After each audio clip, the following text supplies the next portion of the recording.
Bienvenidos al podcast de Enlaces de la Construcción, medios que construyen. Iniciamos. Muy buenas tardes, ¿cómo están ustedes? Gracias por acompañarnos a un programa más de Enlaces de la Construcción.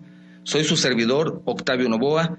Estamos transmitiendo desde nuestro estudio en la ciudad de Guadalajara, Jalisco, México, para todo el mundo, por medio de las plataformas de guanatosfm.net y Facebook Live.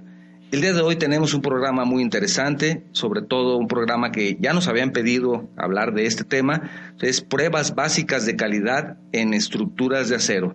Y para ello nos acompaña un especialista en el tema, que es el ingeniero Ramón Salvador Fernández Orozco. Él es director general de Fercon Group. Y si me permiten ustedes, voy a leer algo de su semblanza para que ustedes lo conozcan un poco más, que lo conozcamos un poco más. El ingeniero Salvador Fernández es, como les decía hace un momento, director general de Fercon Group. Él es ingeniero civil con una especialización en diseño estructural por la Universidad Autónoma de Guadalajara. También es Master in Business Administration, MBA, con especialización en gestión estratégica de negocios por la Regis University en Denver, Colorado. Tiene una maestría en administración MBA con enfoque en procesos de gestión de la tecnología y la innovación, así como en el desarrollo de procesos de investigación por el ITESO, que es la Universidad Jesuita de Guadalajara. Desde 1986 dirige proyectos en materia de procesos de manufactura, construcción, servicios, inspección no destructiva y educación en México, los Estados Unidos, Argentina, Chile, El Salvador, Puerto Rico, República Dominicana y Panamá. También se incluyen colaboraciones en proyectos desarrollados por empresas provenientes de los Estados Unidos, de Canadá, de Japón, Corea del Sur, Francia y Alemania.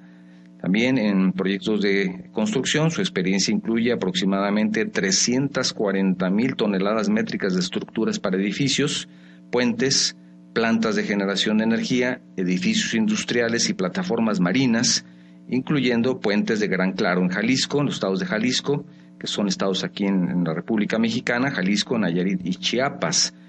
El mayor puente atirantado en México, el puente Baluarte, que es todo un ícono ya de la construcción, y edificios emblemáticos como Torre Mayor o Torre BBVA Bancomer, que eso es en Ciudad de México, o el 50 Houston Yards en Nueva York. Es coordinador del primer proyecto exitoso de certificación de una empresa en Latinoamérica ante el Instituto Americano de Construcción en Acero, que es la AISC, en la categoría de edificios, y de la primera certificación exitosa de una empresa hispanoamericana ante la AISC en la categoría de puentes mayores de acero con el endoso de fractura crítica.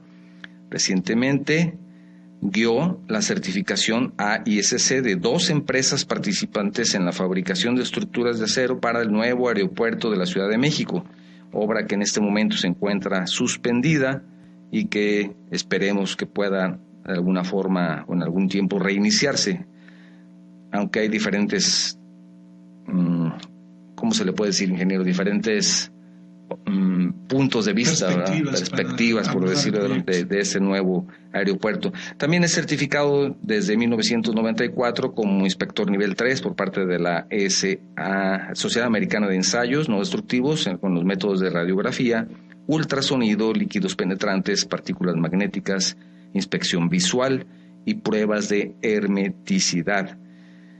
Desde el año 1999 ya cumple 20 años, inicia su propia empresa, está cumpliendo sus 20 años esta empresa y a través de ella ha apoyado procesos de transformación en al menos una centena de organizaciones que van desde la práctica profesional de una sola persona hasta multinacionales con más de 180,000 colaboradores en el sector de la construcción, la manufactura metal mecánica, alimentos, manufactura electrónica, servicios tecnológicos, educación, desarrollo de software, salud, automotriz, productos de consumo, comercio, desarrollo de medios y organizaciones no lucrativas. La práctica profesional que desarrolla en la empresa se enfoca en la consultoría técnica y estratégica, la docencia y la investigación sustentada en la interacción de la ingeniería, las ciencias aplicadas, las humanidades y el diseño. Ha publicado diversos documentos sobre el desarrollo de su trabajo y dictado conferencias en los principales foros académicos e institucionales en México, así como en foros clave en este sector, en los Estados Unidos, en Chile y en Brasil. Por ello nos sentimos congratulados y honrados de la presencia del ingeniero Salvador Fernández, a quien le agradezco nuevamente que esté aquí con nosotros, ingeniero. Muchas gracias. No, al contrario, gracias a ustedes por la invitación. Ingeniero, hablamos hace un momento de diferentes pruebas, hablamos de toda esta especialidad que tienes en este ramo. Sin embargo, me gustaría iniciar, si te parece bien, hablamos de una estructura metálica y de pronto nos llega a la mente tal vez un puente, nos llega a la mente tal vez un edificio, pero hay una gran diversidad de estructuras metálicas. ¿Nos podemos iniciar con eso? Bueno, a mí la experiencia profesional me ha llevado desde estructuras muy básicas, por ejemplo, clarificadores para plantas de agua potable, que son estructuras muy pequeñitas. Pero se puede considerar una estructura metálica. Básicamente sí, o sea, al final de cuentas, la parte que soporta la estructura clarificadora es una estructura metálica que hay que protegerla, en este caso, contra la corrosión. Escuelas, edificios muy pequeñitos, hasta estructuras muy sofisticadas, como puede ser un puente como el Baluarte, o nos tocó participar en la construcción de las columnas y estructura para la terminal internacional del aeropuerto de San Francisco, donde quizás sean requerimientos los más complejos a los que nos hemos enfrentado, ¿no? Ya donde el material tiene que venir con pruebas de impacto, donde hay que calificar a los soldadores en una posición específica y hay que simular las condiciones bajo las cuales el soldador tiene que hacer el trabajo en la obra misma, pero tienes que simularlo en el lugar donde tú estás calificando, por ejemplo, tus soldadores. Entonces, podemos hablar desde un plan de calidad muy sencillo, que es, vamos a profundizar más adelante en este tema, sí, desde cosas muy básicas que de repente, por ejemplo, arquitectos o gente que se quiere enfrentar a un proyecto de estructuras de acero y no sabe cómo empezar. Sería interesante ver algunos puntos. Los puntos básicos, digamos, requerimientos iniciales. Y sobre eso podemos construir cosas. Estuvimos en el proyecto de Hudson Yards, Nueva York, donde incluimos piezas fundidas y forjadas por primera vez en la construcción de un edificio donde ya hay que desarrollar procedimientos especiales para soldar aceros fundidos que no están cubiertos por el Código Regular de Construcción, y hay que entrar en un proyecto de investigación. Entonces, que son aceros con otras aleaciones, digamos. Son aceros con características diferentes. Y diferentes formas de soldadura. Así es, es un proceso de manufactura diferente. Generalmente los perfiles rolados se fabrican por rolado, ¿sí? Y en este caso se fabricaba por un proceso de fundición, y después ese bloque fundido se forjó, se calentó y se le aplicó presión para obtener la forma del objeto que se estaba buscando. Porque con presión no fue una simple fundición sobre un molde. O sea, no es una fundición sobre un molde. Se hizo el bloque fundido, sí, y después, una vez que se tuvo el bloque fundido con la composición química requerida, se volvió a calentar de manera controlada y entró un proceso de forja para darle la forma que se necesitaba para el proyecto. Y con cambios moleculares en ese sentido, ¿verdad? Sí, se cambia con el proceso de fabricación. Se cambia tanto la estructura metalográfica, sí, como también las propiedades mecánicas y las propiedades físicas para lograr el diseño que se propuso para específicamente ese objetivo. Sí, y en este caso era la primera vez que se explicaba este tipo de materiales en proyectos de ese tamaño, de esa envergadura. Entonces todo era monitorear, era estar desarrollando nuevos procesos de soldadura, nuevas aleaciones, etcétera. Entonces hablamos de puentes, por supuesto, de edificios de diferentes tamaños, pueden ser 50 niveles o 100, o pueden ser 2, o sea, pequeños edificios, grandes edificios. Hablamos de plantas industriales. Así es. También plataformas marinas. Plataformas marinas, sí. Sí, que esas tienen una diferente característica por la corrosión, por supuesto. Así es. Desde su anclaje, ¿verdad? Sí, y además están expuestos a un ambiente muy agresivo, muy difícil. Entonces sí, las características son completamente. Pero por ejemplo, ¿pueden entrar dentro de esta clasificación tanques de almacenamiento? Sí, pero o ya salen de una. La estructura del tanque de almacenamiento finalmente entra se fabrican bajo códigos diferentes, bajo normatividad API, pero finalmente es un código, se aplican requerimientos similares, ¿sí? Requerimientos similares, podemos decir, sobre la capa de fabricación de estructura. Hay una especialización que es la fabricación de tanques. Que puede ser el caso de las tuberías, por ejemplo, en las refinerías. En las refinerías ya estamos hablando no solamente tuberías o tanques, sino estamos hablando, por ejemplo, que entramos a equipos más sofisticados como pueden ser calderas, recipientes a presión, etcétera. Ya es otra especialidad. Y diferente tipo de pruebas. Así es, son diferentes tipos de pruebas. Diferentes tipos de pruebas. Entonces, ya lo que se llama ya las estructuras metálicas, como mencionamos al principio, el tipo de estructuras que existen y que pueden estar incluidos, digamos, en la especialidad que tienes, ingeniero. ¿Desde dónde podemos empezar ese control de calidad? ¿Puede ser desde su diseño? Sí, de hecho, parte del éxito de los programas de calidad que me tocó encabezar viene de ese trabajo de colaboración. El trabajo de colaboración desde los despachos de arquitectura y con los diseñadores, o sea, quien hace el diseño arquitectónico y también quien hace el diseño estructural. En algunos casos nos tocó trabajar de manera colegiada para definir las especificaciones de un proyecto. ¿Qué pruebas vamos a exigirle a lo largo de cada una de las etapas del proceso constructivo? Esa es una parte del éxito. La otra parte es poder construir un ecosistema alrededor de tu empresa de proveedores confiables. Proveedores me refiero a proveedores de soldadura, tornillería, acero, ¿sí? Y de contratistas, porque en muchos casos en la industria de la construcción en acero, las empresas de repente tienen picos y valles en su carga de trabajo y se apoyan con contratistas para poder cubrirlos.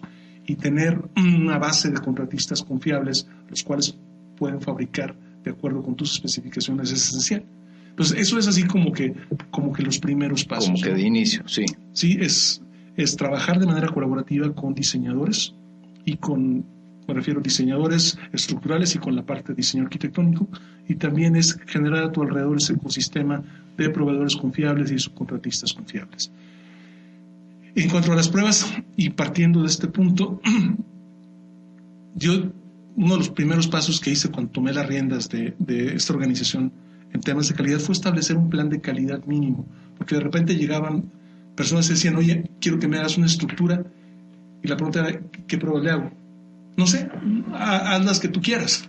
No, pues que no es las que yo quiera. Sí. Entonces, establecimos como un requerimiento de un plan de calidad mínimo. Entonces, ¿se encontraron frecuentemente con esa...? Al principio sí.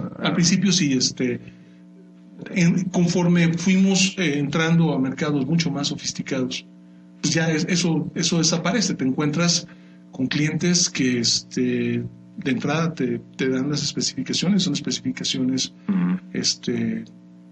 que ya tienen requerimientos técnicos muy claros.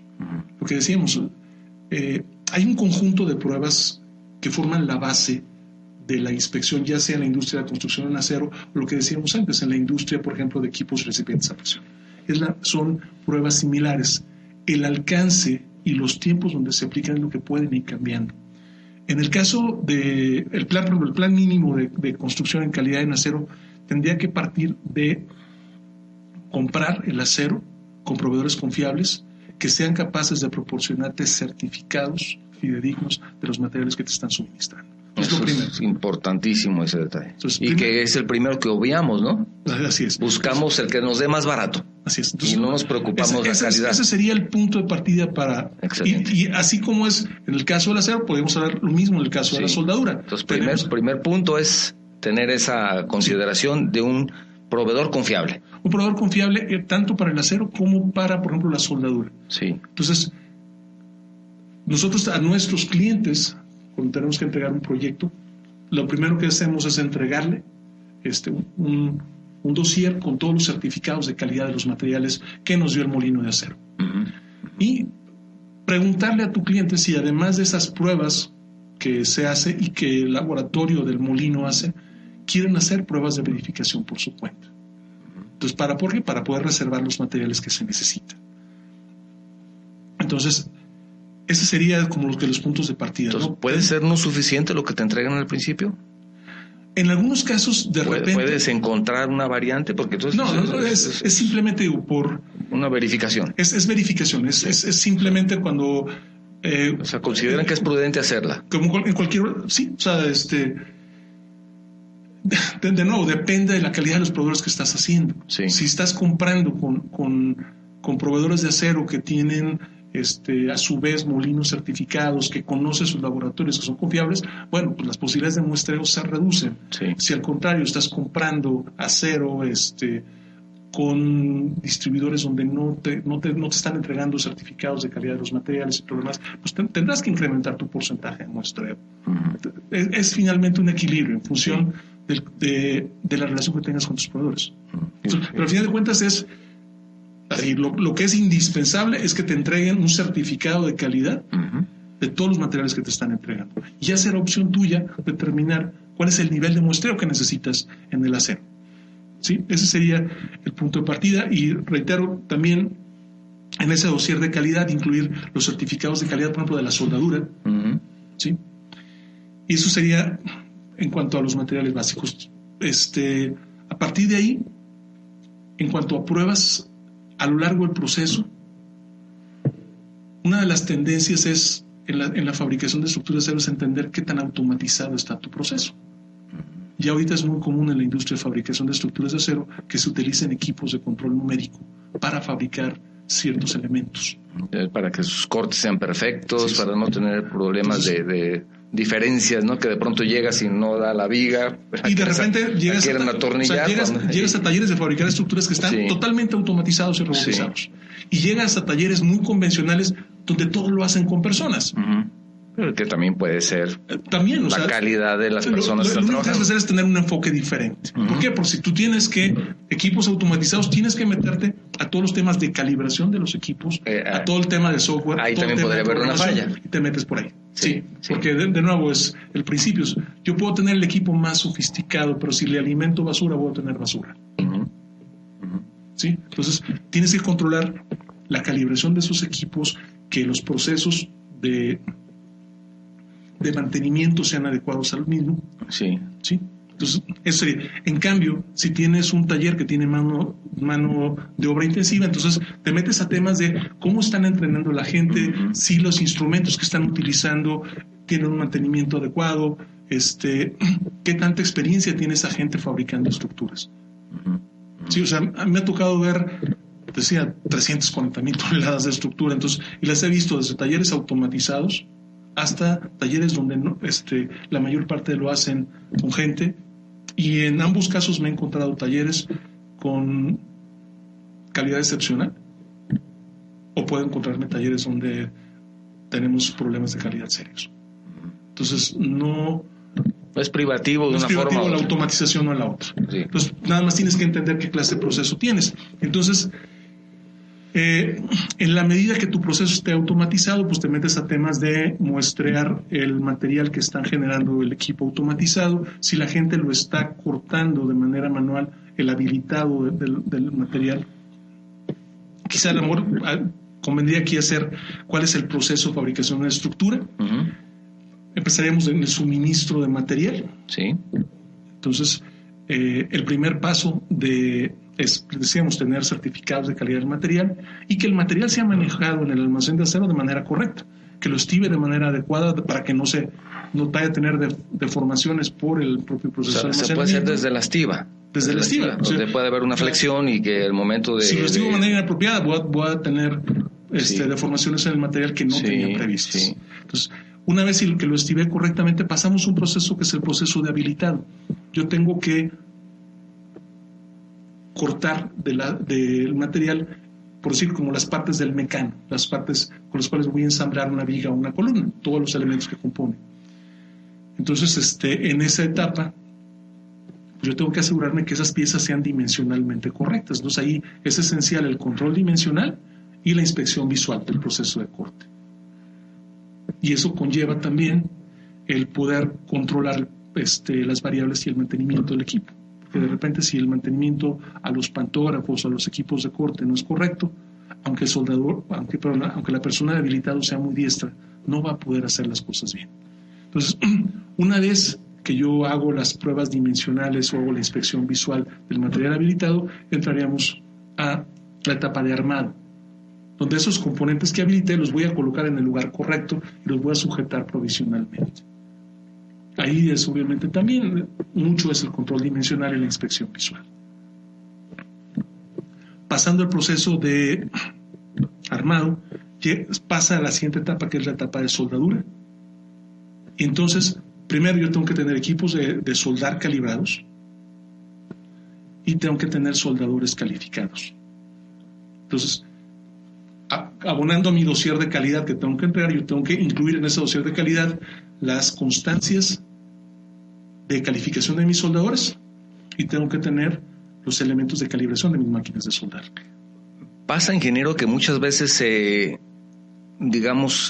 deja pasar esa calidad en la soldadura cuando es un elemento fundamental y básico para una estructura metálica. Pues es lo que que es lo que lo va a unir, ¿no? Lo que lo va a juntar. O sea, pero de pronto sucede que hasta, por ejemplo, en un concreto reforzado, de pronto no se hace en la varilla una correcta unión y pues ya no lo vemos y no pasa nada. De pronto pero ya cuando se hace un peritaje en caso de algún colapso de alguna estructura se descubre que no siquiera a veces no estaban ni siquiera unidas, sino simplemente se puso una junto a la otra. Y eso puede decir que también en la soldadura puede suceder algo similar. Por supuesto. ¿Has encontrado en tu experiencia profesional alguna falla en ese sentido que la soldadura diga, eso fue lo que falló la soldadura?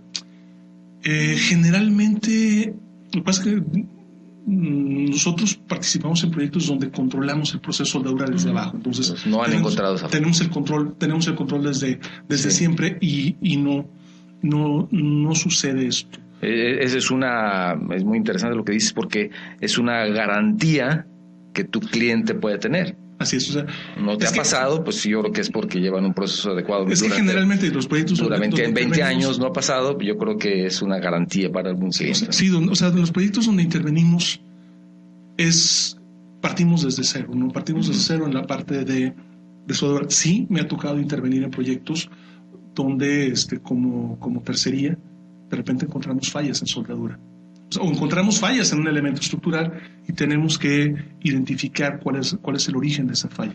Porque si recuerdas, hace unos meses hubo una falla en un centro comercial que fue muy difundido, en donde se cayó un segundo piso, un primer piso que tiene un volado bastante considerable, y cuando empezaron a equiparlo con creo que incluso había un gimnasio con los equipos del gimnasio y las personas o todo lo que necesitaban, un restaurante, no sé exactamente qué era, se flexiona y se cae, ¿no? Así que es diferente cómo funciona una estructura de concreto a una de acero. Es diferente. Ahí el tema, habría que, yo desconozco los detalles. Sí, no sabemos el por qué, pero sucede ese tipo de colapsos, ¿verdad? O sea, pero finalmente... No es frecuente, pero sucede ese tipo de colapsos. Pero finalmente sí habría que entender si la estructura estaba diseñada para soportar la carga que finalmente... A lo mejor le cambiaron el uso, que es uno de los problemas. Es uno de los problemas que puede tener una estructura, un cambio de uso. Sí, si yo sobrecargo una estructura, como cualquier otra cosa. Como cualquier estructura podemos tener esa clase de problemas. Entonces, haciendo un pequeño paréntesis, ustedes tendrían, o el profesionista debería de decirle a la empresa profesional en ese sentido, al cliente, esta es tu capacidad y si tú te pasas de ahí, ten cuidado. ¿Es correcto? ¿Se hace? Sí, o sea, al final de cuentas, quien va a operar un edificio tiene que saber bajo qué cargas fue diseñada y respetar esos parámetros de diseño. Si yo sobrecargo una estructura, corro el riesgo de que tenga algún incidente. Pero se hace ese aviso, se menciona, digamos, al momento de entrega, y si se deja perfectamente claro. Eso está documentado ¿para qué sirve en la memoria de diseño. La memoria de diseño dice bajo qué carga se diseñaron esos elementos. Entonces, porque a veces entra lo comercial y dicen, pues sí, pero sí aguanta, y no les preocupa nada más. No, bueno, si se trabaja de manera responsable, yo tengo que entender dónde estoy parado. Dónde estoy parado, y contratar a un profesional para que diseñe mi estructura. Aunque sea una estructura pequeñita, de 2 o 3 pisos tal vez. Sí, o sea, de hecho es más a favor de contratar a un profesional. Ya de repente existen profesionales que ya tienen elementos ya prediseñados que ya han probado de manera repetitiva y lo pueden hacer a un costo muy bajo, pero de manera muy confiable. Eso iba, porque después piensas, no, pues cuánto me va a costar. Piensan ahorrarse algo en el diseño y finalmente terminan gastando más ante un problema. O sea, siempre es importante contratar profesionales. Un buen diseño también nos puede permitir ahorrar. No, absolutamente. No, es que algo que se llama en estructuras de acero... Esa vez que no se entiende mucho eso, en ¿no? estructuras de acero, de hecho, es parte de los éxitos de los mayores fabricantes de estructura de acero, que es hacer ingeniería de valor. Ingeniería de valor, ¿qué es? Es que un arquitecto diseña un edificio de manera convencional, sí, y de repente ese diseño se le entrega a quien hace el cálculo estructural, sí, y se hace un primer diseño general, y de repente se pueden empezar a incorporar variables. Es decir, oye, ¿sabes qué? Tú aquí estás considerando claros de este largo, y si reducimos los claros podemos meter columnas intermedias, por decir, y poder reducir el tamaño y hacer estructuras más ligeras siendo confiable.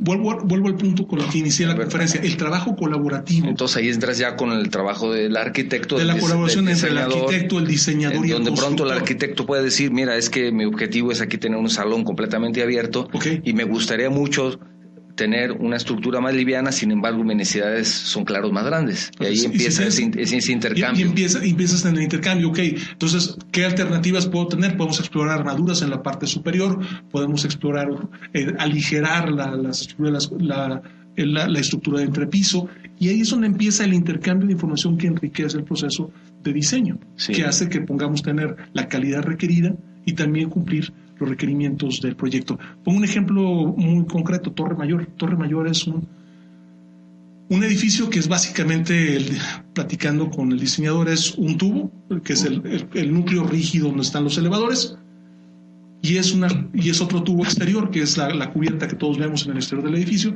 y entre esos dos tubos solamente están los elementos horizontales que lo ligan, no hay columnas intermedias. Por la cuestión de proyecto, ¿no? ¿Por qué no? Porque finalmente Torre Mayor es un edificio que está pensado para ser rentado. Exacto. De manera que quienes ocupen las plantas puedan modularlos de la manera que lo necesiten. Sí. Pero reitero, lograr eso es trabajo de colaboración entre el diseñador estructural, el arquitecto y el fabricante de estructuras. Es un trabajo de equipo multidisciplinario. Así es. Solamente se logra de esa manera. Ya no hay esos proyectos donde nada más el arquitecto decía cómo y ahí te ves, ¿no? No. Es de veras, o sea, el éxito es el trabajo en equipo. No, me ha tocado trabajar en proyectos de toda clase, y de repente cuando quien encabeza un proyecto no es capaz de lograr que eso se dé, donde se empieza a generar conflicto entre el constructor y el que está haciendo la estructura, o que está haciendo la estructura respecto a quien está haciendo acabados, los proyectos terminan mal. Muy interesante lo que dices, y eso es prácticamente para otro programa completo, ¿verdad? Interesante. A lo que voy es, pero el sustento de la calidad, que es el tema que estamos hablando hoy, es ese trabajo de colaboración. Sí. Entonces decíamos, siguiendo el proceso como lo llevábamos, en el proceso de soldadura, si lo que va a unir mis elementos es la soldadura, me refiero a la parte de fabricación, yo tengo que asegurarme que lo estoy haciendo con equipos apropiados, adecuadamente mantenidos, que el soldador que va a ejecutar la soldadura esté calificado para poderlo hacer y esté utilizando los consumibles más adecuados. Que ya sabrá incluso si solda de arriba hacia abajo, de abajo hacia arriba, ¿no? Para las posiciones en las que él esté calificado. Entonces, una vez que yo tengo unida la soldadura, el código, voy a hablar de un edificio convencional. La única prueba que es mandatoria por el Código de Construcción AWS 1.1 es la inspección visual. Y yo tengo que hacer la inspección visual al 100% de las soldaduras. Ahí no hay opción. O sea, todas. Son todas. En pocas palabras. Son todas. Sí. Ese es el requerimiento básico. De mi parte, yo incluí en los planes de calidad de la empresa donde yo estaba colaborando, además revisar el 100% de las soldaduras de penetración completa, que son las soldaduras que soportan la mayor cantidad de esfuerzos con ultrasonido. También 100%. Nosotros lo hacíamos al 100%. Por tranquilidad, aunque el código no nos obligaba, nosotros lo hacíamos al 100%. Pasó en el 95, teníamos un cliente que no había contratado nada en su plan de calidad, un condominio en Puerto Vallarta, y nos habló después del sismo diciendo, oigan, ¿qué hicieron de inspección? Porque yo no les contraté nada. Le dijimos, hicimos el 100% de inspección visual en todas las soldaduras y otros elementos. Hicimos también pruebas, ahorita vamos a hablar de líquidos penetrantes, de partículas magnéticas, pero además hicimos el 100% de inspección ultrasónica, con ultrasonido, de todas las soldaduras de penetración completa. Y me acuerdo porque yo fui a revisar de nuevo el edificio, una sola soldadura no tuvo problemas. O sea, todas las soldaduras, no hubo ninguna fractura, no hubo nada. Eso es lo que da a trabajar con calidad. Es la tranquilidad. Entonces decíamos, sí, en un plan mínimo de calidad, mi sugerencia, además del requerimiento de hacer 100% de inspección visual, que es un requerimiento de código, mi recomendación es hacer 100% de inspección con ultrasonido a las soldaduras de penetración completa. Adicionalmente, hay otro par de métodos, que es la inspección con líquidos penetrantes y la inspección con partículas magnéticas, que me permiten trascender la inspección visual, me permiten ver cosas que con la inspección visual convencional no podría hacer. Ingeniero, ¿me permites dar unos mensajes? Y continuamos hablando de precisamente ese tipo de pruebas, porque me parece muy interesante justamente lo que comentas, y creo que nuestro público no lo había estado pidiendo, además, te diré que te agradezco mucho esa deferencia con nosotros estar aquí, porque sí hemos estado recibiendo algunas peticiones respecto a este tipo de pruebas. Gracias, ingeniero. Martín Gómez saluda desde Bonampak, California. Gracias, Martín. Héctor Martínez nos dice que escucha el programa en la Ciudad de México. Muchas gracias, Héctor. Dice, no nos perdemos el programa de Enlaces de la Construcción. Muchos saludos al invitado. Te agradezco, saludos, Héctor. A ustedes también. Gerardo Gutiérrez, escuchamos su programa aquí en Jarretaderas, Nayarit, como cada semana. Así es, gracias, Gerardo, siempre están al pendiente de escuchar el programa. Manuel Castro, saludos al ingeniero Octavio Novas. Gracias, Manuel. Escuchamos su programa en Ciudad Juárez, Chihuahua. Es primera vez que le sigo y me interesó mucho el programa dedicado a la construcción. Único en México, por cierto, efectivamente, es el único programa dedicado a la industria de la construcción en México. Y el primero y el único. Rafael Gómez, escuchamos su programa en la ciudad de Carson, California también. Gracias, Rafael.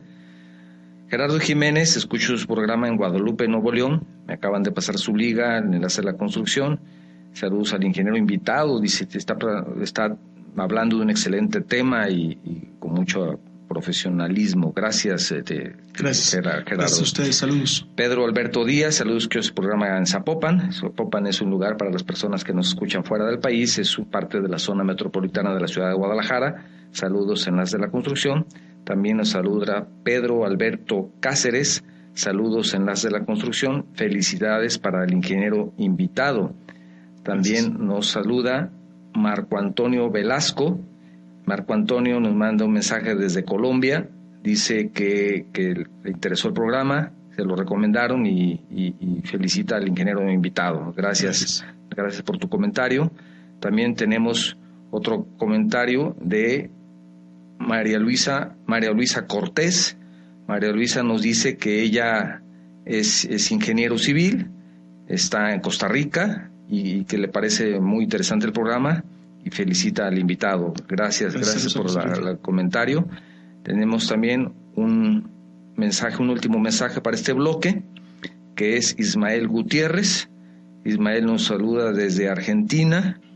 Dice Ismael que felicidades por el programa, gracias, y felicidades al ingeniero. Es un tema muy interesante y sobre todo dice él que hay que considerar todo esto por los sismos, que a veces nos olvidamos. Yo creo que no nos olvidamos, ¿no? Pero los sismos es fundamental. Del proceso de sí, gracias, ingeniero. Perfecto. Y Erika Rivera, muchas gracias, Erika. Saludos desde Monterrey. También Manuel Alejandro Rodríguez Suárez, gracias, ingeniero. Nos saluda desde Guanajuato. Muchas gracias, ingeniero Alejandro. Hablamos de estas dos pruebas fundamentales también que nos comentabas. ¿Puedes continuar con el comentario, por favor? En el caso de la prueba con líquidos penetrantes, es una prueba en donde yo aplico sobre la superficie de material que yo quiero revisar, aplico un líquido que tiene un tinte que me permite, ese líquido penetra dentro de las discontinuidades que tiene el material. Entonces yo tengo que dar un tiempo para que ese líquido entra. ¿Y qué podemos apreciar ahí cuando...? Podemos detectar fracturas, porosidades. Una fractura. Cualquier discontinuidad que esté abierta a la superficie. Entonces, cualquier discontinuidad que esté abierta a la superficie, de repente hay fracturas muy pequeñas o muy delgadas que no son perceptibles a la vista normal, ¿sí? O porosidad también muy, muy pequeña. Entonces me permite ampliar el rango de inspección visual porque me permite ver esos defectos. Entonces el proceso es, yo aplico ese líquido que tiene un tinte, ese líquido penetra en las discontinuidades, yo doy un tiempo para que penetre y entonces limpio la superficie y obviamente el penetrante quedó atrapado en las discontinuidades, no lo remuevo, aplico sobre la superficie que estoy inspeccionando un material revelador, que es un material que tiene es un medio contraste, ¿no? Un medio contraste que básicamente son componentes de sílice, sí, que extraen el penetrante, lo absorben y lo sacan fuera y lo marchan. Sí. Entonces, ese es un método de inspección que me permite inspeccionar cualquier clase de material que no sea poroso. Me permite detectar, no solamente en temas de construcción, me permite detectar discontinuidades en materiales, ya sea en base a acero, pero también en base a bronce, aluminio. Puedo revisar plásticos, puedo revisar cristal. ¿Y esa prueba cuándo se debe de hacer? ¿Antes de la estructura, de montar la estructura, o ya montada, o cuándo se debe de hacer? Posterior a la aplicación de soldadura.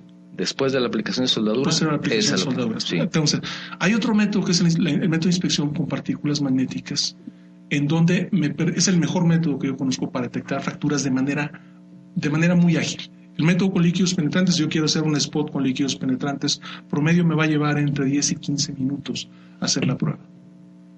En cambio, si lo hago con partículas magnéticas, en menos de un minuto puedo detectar esa fractura. Una gran diferencia. Es un método muy ágil. Sí, aunque 15 minutos no es mucho, de todos modos. De hecho, cuando yo entreno gente en pruebas no destructivas, siempre les digo como un mantra, ningún método es mejor que otro.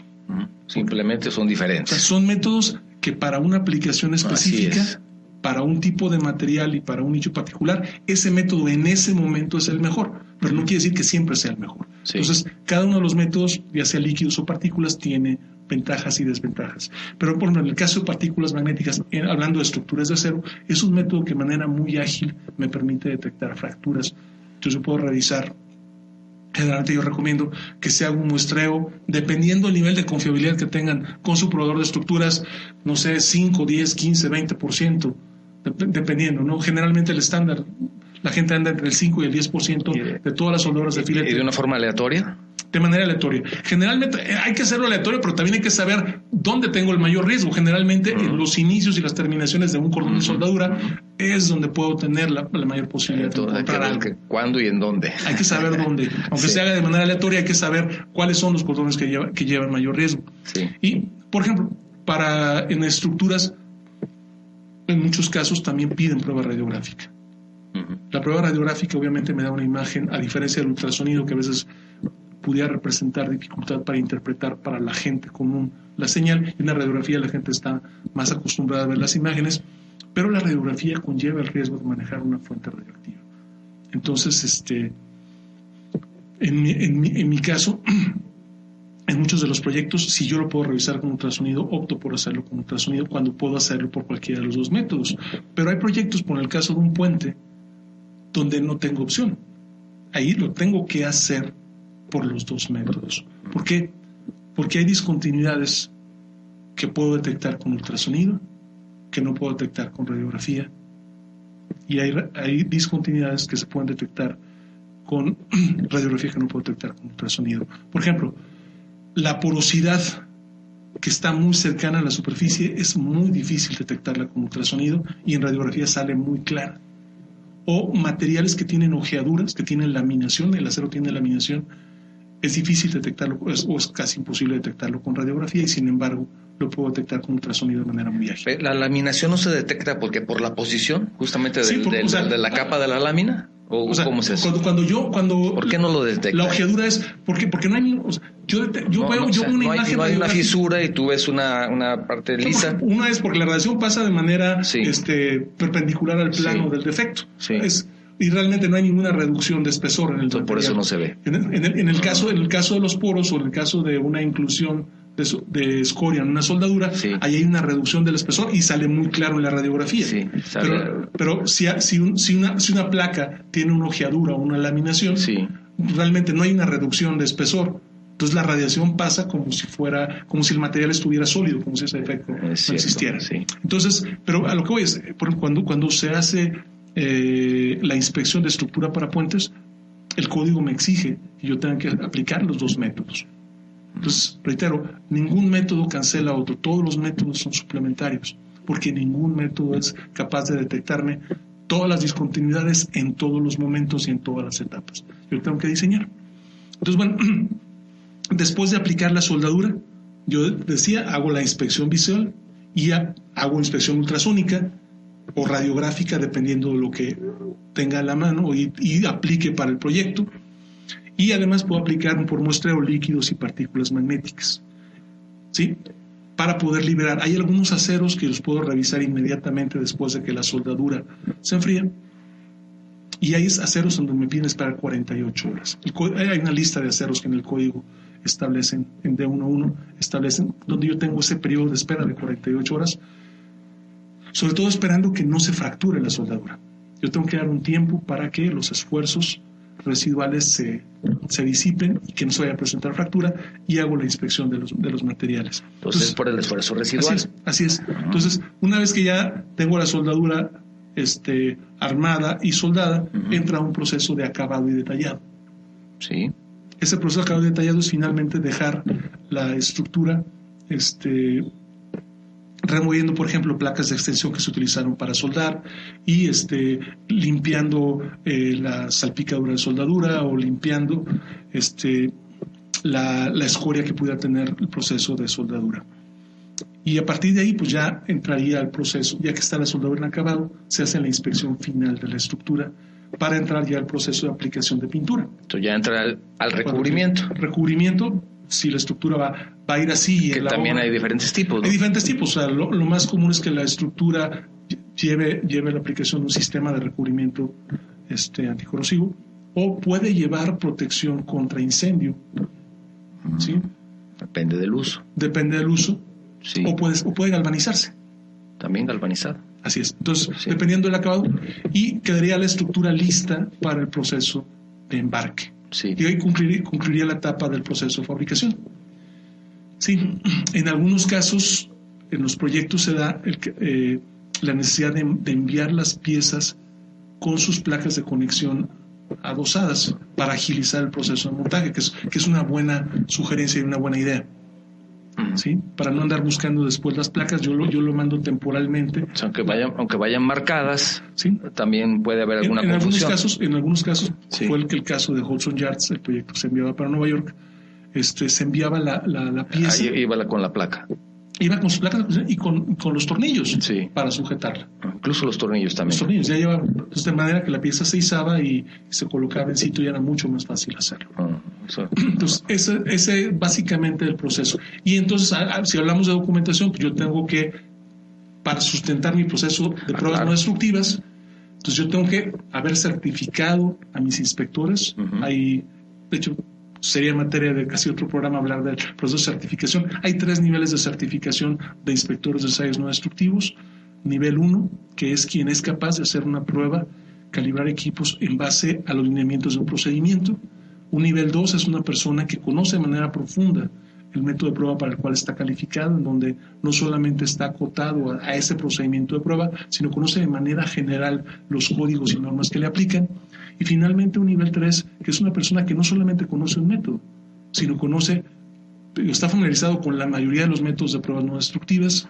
Además sabe sobre ingeniería, sabe sobre tecnología de materiales, sabe sobre el código, especificaciones generales de las industrias donde aplican, y es capaz no solamente de entrenar a la gente o de desarrollar procedimientos, sino en algunos casos establecer criterios de aceptación cuando no existen, por ejemplo.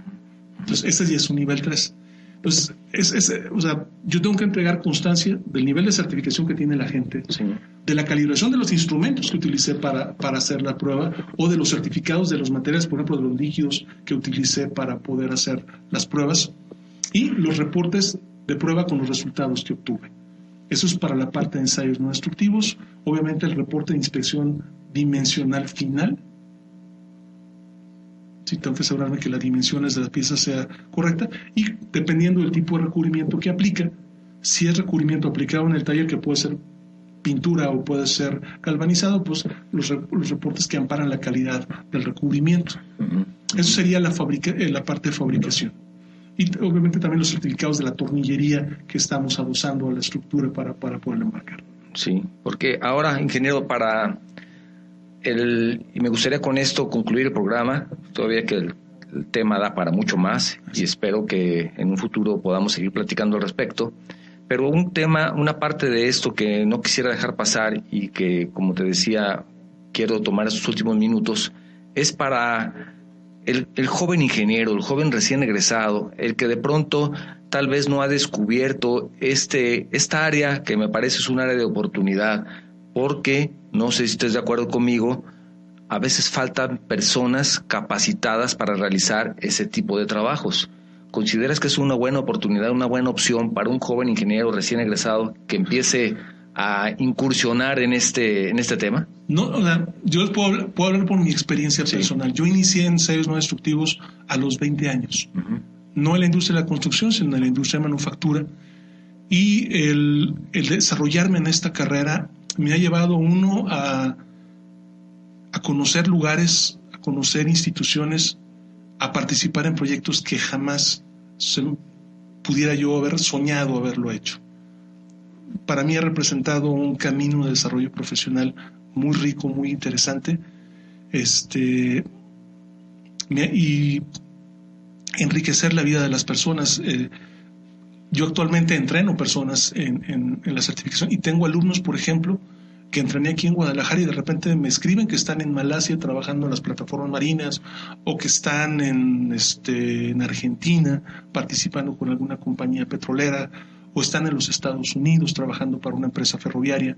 Entonces, el entrenarse en ensayos no destructivos abre puertas a muchas industrias, no solamente a la industria de la construcción, pero también y dentro de la industria de la construcción permite participar en proyectos muy interesantes. Es una trayectoria que se puede, conozco gente que ha empezado de inspectores y actualmente están estudiando el doctorado después de 50 años de actividad profesional. O sea, es un camino para toda la vida. No es privativo para el joven, además. No, nada más. Pero lo que me refiero, gente que empezó a los 20 años, esta persona que les estoy platicando, empezó de buzo soldador. Sí. Empezó de buzo soldador, se entrenó como soldador y empezó a hacer ensayos no destructivos a los 20, 25 años, se certificó como nivel 3. ¿Sí? Llegó a ser presidente de la Sociedad Americana de Ensayos No Destructivos y actualmente está trabajando en proyectos de investigación y está trabajando ya con las universidades más importantes de los Estados Unidos. Entonces, de manera definitiva, es una gran oportunidad. Profesional, sin duda. Profesional. No solamente para el ingeniero civil, ¿verdad? No, hay ingenieros mecánicos. Porque ya hablas de diferentes disciplinas. Yo puedo aplicar ensayos no destructivos en la mayor parte de las disciplinas de ingeniería. Sí, para no dejar pasar este último mensaje, Ramiro Aviña, saludos en la sala de construcción, escucha el programa. Ramiro, gracias, en Ciudad de México, y también te manda un saludo y una felicitación. Gracias, Ramiro. Ingeniero, este tema de las pruebas de calidad, al final de cuentas, ha ido poco a poco, digamos, en México, en nuestro país, desde tu punto de vista, incrementándose gracias a, digamos, tratados de libre comercio, gracias a ese tipo de convenios que el país ha tenido que, por la modernidad, que suscribir y que de pronto trae a grandes empresas internacionales que hace tal vez 20 años ni siquiera soñábamos que pudieran estar aquí. O sea, no solamente en el extranjero, no solamente podemos ir al extranjero a trabajar, como es tu caso, sino que también hay empresas, como también es tu caso, que ahora visitan México y que están aquí buscando ese tipo de profesionales en la construcción, en esa rama, ¿no? ¿Es así? Así es. ¿Se ha incrementado? Claro, por supuesto. Yo empecé en temas de calidad en los 80s, del 85, 87. Y cuando yo empecé en estos temas, el tener sistemas de calidad de las empresas era un diferenciador importante. O sea, las empresas que tenían una gerencia que le dio un gerente de calidad me refiero en el ámbito de la construcción, sí, no era una práctica que tuviera el 100%. El otro día, platicando con una investigadora, yo les decía, la calidad se ha convertido en un commodity. ¿En qué sentido? En que ya no es un diferenciador. Si tú no tienes calidad, estás fuera del mercado. Simplemente. Sí. Así de sencillo. O sea, simplemente, la calidad es un commodity, ya no es un diferenciador. Sí. Si tú no tienes procesos de calidad confiables dentro de tu empresa, simplemente estás fuera. Entonces es importante entender y que las empresas que todavía no están ahí sean conscientes. ¿Y se ha dado, digamos, por una forma ya obligada? Así ¿O crees tú que eso ha ayudado a precisamente que se tome en consideración el tener ese grado de calidad para poder no solamente ser competitivos, sino simplemente participar? A lo largo del tiempo me encuentro contratistas o subcontratistas que estaban acostumbrados y que antes tenían trabajos importantes y cada vez tienen menos. ¿Por qué? Pues porque no se han alineado a cumplir con requerimientos de calidad y ya no los contratan. Simplemente quedan fuera. Se quedan fuera. Ya no es ni siquiera tratar de participar o competir. La calidad es una condición necesaria, no es optativa. Y como último comentario, ingeniero, antes de cerrar, y eso yo sé la respuesta desde antes de hacer esta pregunta, sí, pero me gustaría escuchar tu comentario. Las empresas mexicanas, sé que hay grandes empresas y hay una que me parece, tú la conoces muy bien, que es Corey, que es una empresa representativa y es una empresa de calidad y a nivel mundial. ¿En México tienen esa oportunidad de crecer hacia el extranjero? Corey es una empresa a la que yo quiero y admiro mucho. O sea, a mí me tocó estar con ellos 18 años. Y yo dentro de la empresa hay gente que yo admiro y quiero profundamente. A mí me ha tocado, porque a lo largo de los 18 años me tocó contribuir a la construcción de la calidad. De repente, los primeros años nosotros íbamos a ver talleres fuera de México, a aprender de ellos. Llegó un momento en que nosotros recibíamos la visita de gente del extranjero a aprender de nosotros. Cambió. Así es. Entonces, creo que hay una posición de liderazgo importante. Y ese liderazgo proviene de la actitud y el respaldo que yo obtuve siempre de mis directores. O sea, que se puede, se puede. Por supuesto. El mexicano de pronto vemos que no tiene las habilidades, pero yo creo que las tiene de sobra, ¿no? No, tenemos que, de veras, tenemos que creer dónde estamos parados como país. En México hay talento, hay compromiso y hay profesionalismo para competir con cualquiera. Sí, es de manera definitiva.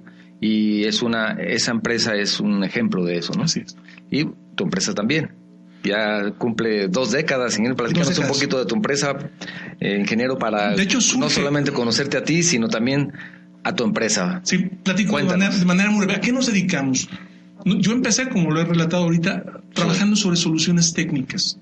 Y las soluciones técnicas tienen un cierto alcance, donde resolvemos un tema de soldadura o de materiales y te das cuenta que las soluciones técnicas llegan a un límite porque de repente te encuentras barreras con la gente. Si la gente no está motivada, no entiende, tiene problemas de actitud, o no ha recibido el entrenamiento adecuado, o no sabe trabajar en equipo, las soluciones técnicas no funcionan. Entonces te metes a trabajar con temas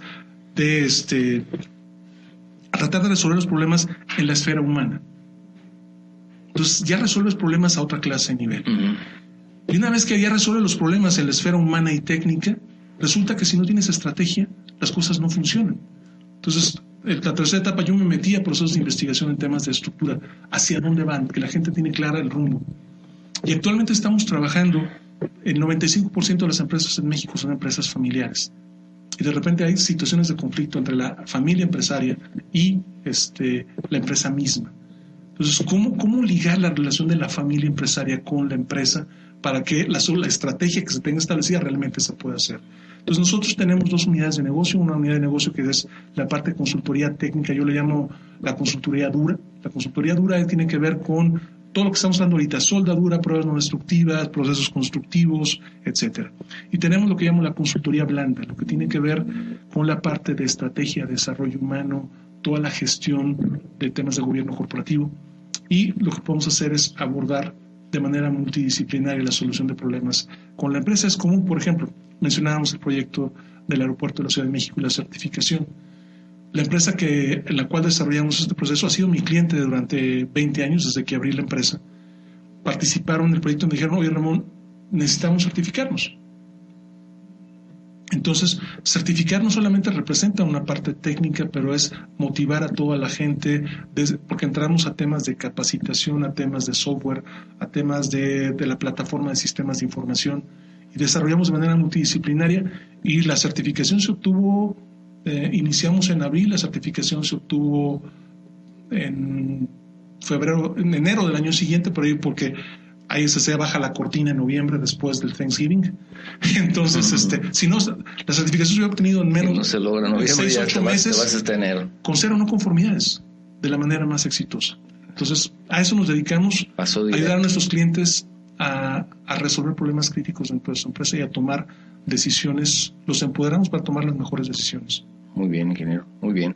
Pues concluimos el programa, ingeniero, no sin antes agradecerte. Gracias por la invitación. Nuevamente el que estés aquí, para nosotros es un honor. Gracias. El recibir a tipo de personas con la especialidad que tú tienes le da valor a este programa, es lo que nosotros ganamos. Gracias. Y te reiteramos, estamos a tus órdenes, esperamos que en un futuro podamos tratar otro tema, porque esto es un tema que en una hora verdaderamente lamento que sea tan poco el tiempo, pero que podamos hablar de otro tema que tú consideres importante, y estamos abiertos, aquí las puertas están abiertas para ti y sobre todo para Fercon Group, que es una empresa que cumple 2 décadas de éxitos. Gracias. Que sigan los éxitos, ingeniero. Gracias. Muchas gracias. Gracias a todos ustedes. Estamos ya cerrando este programa. Gracias por acompañarnos. Quiero agradecer a nuestros patrocinadores. NMACN, Proyecto de Construcción Residencial, Parque México, equipamiento para estacionamientos, balizamiento y señalética. Les recuerdo que una buena obra requiere de un buen seguro y una buena fianza. Para eso están nuestros amigos de Vega Saldaña, los especialistas en construcción. Agradezco también a nuestros seguidores en Facebook y a nuestros que escuchas en guanatosfm.net. Les invito a ver nuestra página de Facebook. Les invito también a que compartan este programa, que inviten a sus conocidos a que nos sigan escuchando, a sus amigos a que nos escuchen, a que nos sigan. Y si no les gustó el programa, entonces inviten a sus enemigos para que también nos visiten, para que también estén con nosotros. Les agradezco mucho. Esto fue Enlaces de la Construcción, su servidor Octavio Novoa. Enlaces de la Construcción, medios que construyen. Gracias. Gracias por escucharnos una vez más. No te pierdas nuestro siguiente podcast. Síguenos en nuestras redes sociales y nuestro sitio web, Enlaces de la Construcción.